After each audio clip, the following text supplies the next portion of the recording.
milliy terma jamoamiz o'yinni bo'lish oldidan odam qo'liga valerianka ko'tarib turishga to'g'ri keladi-da. Shu jahon chempionatiga shunaqangi chiqaman deydi, negadir pastga tashlab ketadi.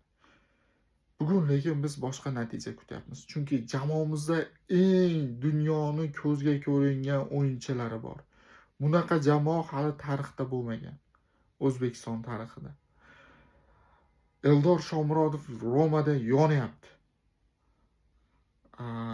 Abduqodir Husanov Cityda zo'r o'yinlar ko'rsatdi. Undan tashqari esa Masharipov chempion bo'ldi. Abbos Fayzullayev ham Rossiyada kubokni yutdi. Oston O'runovning o'yinlarini aytmasak ham bo'ladi. Qolgan o'yinchilar ham juda kuchli.